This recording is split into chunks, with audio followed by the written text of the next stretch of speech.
میری بارگاہ میں تقوی پرہیزگاری، میری بارگاہ میں جو تقوی سے متصف ہو کر کے آئے گا وہ میرا قریبی ہوگا، میری رحمتیں میری عظمتیں اس کے قریب ہوں گی، اور ایسی بندوں کے لیے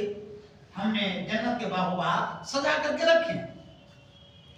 قرآن کریم میں جیسے اللہ ارشاد فرماتا ہے ان الصلاۃ تنہی عن الفحشاء والمنکر،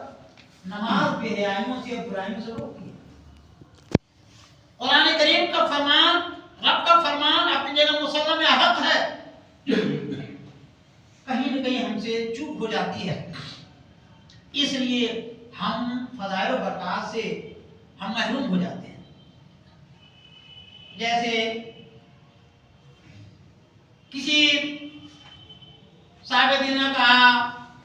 کہ گولی سے شیر مر جاتا ہے، کوئی گولی مارے اس کو تو شیر مر جاتا ہے۔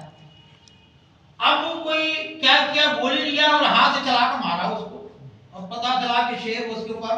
چھلانگ لگایا کہ جان بچا کے بھاگا ہو، اور آپ ارے صاحب فلاں صاحب بتا رہے تھے گولی سے شیر مر جاتا، میں تو مارا تو میری ہی زندگی خطرے میں پڑ گئی، تو یہ تو بتانا غلط بتایا۔ بتانا کہا کہ نہیں صاحب میں نے بتایا تو صحیح بتایا تھا۔ اس کے لیے گولی سے شیر کے اوپر اثر کب پڑے گا، اس کے لیے وہ چیز چاہیے جس میں گولی رکھی جاتی ہے، یعنی رائفل ہونی چاہیے، پھر اس میں اس کو لگا کے ماریں گے تب جا کر کے شیر مرے گا یا مہری جانور مرے گا۔ اب آپ جہاں ہاتھ سے ماریں گے محترم سامنے کرام، اسی طرح سے یہ تمثیل کی نظر کر دیا۔ اسی طرح سے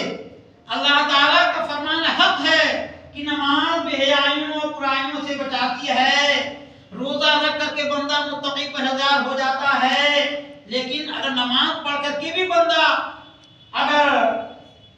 وہ بے حیائی برائی سے نہ بچے تو نماز کا اس میں کوئی قصور نہیں ہے، اس میں ہمارا قصور ہے۔ کیا ہماری غلطی ہے کہ نماز کو اللہ تعالیٰ نے جو فرض قرار دیا خشوع و خضوع کے ساتھ پڑھنے کے لیے، جب مسجد میں پہنچ گئے اب اللہ اکبر کہہ لیے تو اب ہمارے اوپر ساری دنیا چیزیں حرام ہو گئی۔ اب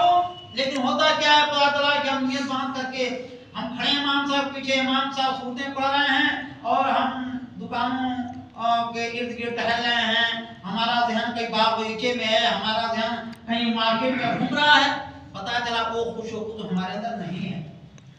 تو اس بنا پر جو نماز کی برکت ملنی چاہیے تھی وہ نہیں مل پاتی ہے۔ ہم نماز بھی پڑھتے ہیں اور برائی بھی کرتے ہیں، نماز بھی پڑھتے ہیں کسی کی غیبت بھی کرتے ہیں، نماز بھی پڑھتے ہیں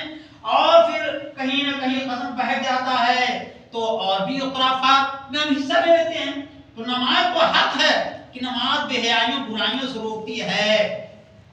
لیکن اس کے لیے کیا چاہیے، نماز کو ہم خشوع و خضوع کے باکس میں یا اس کے جس میں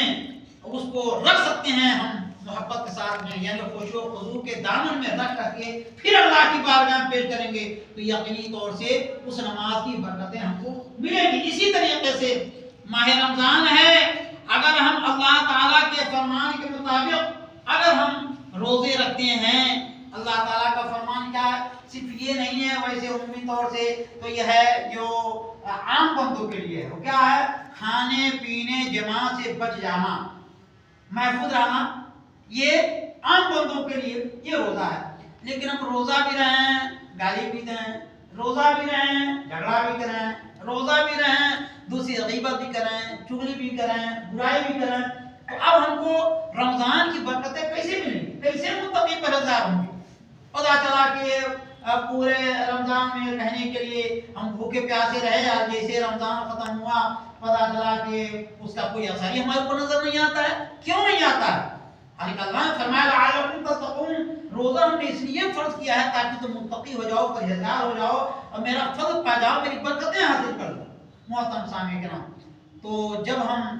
کتابیں پڑھتے ہیں، جب ہم علماء کرام کے فرمودات سنتے ہیں، رسول پاک صلی اللہ علیہ وسلم کی سنتیں معلوم کرنے کی کوشش کرتے ہیں تو معلوم ہوتا ہے کہ رمضان میں جو پروردگار عالم نے برکتیں نازل کی ہیں وہ آج بھی ہمارے لیے اسی طریقے سے خداوند قدرت تحفہ ہے۔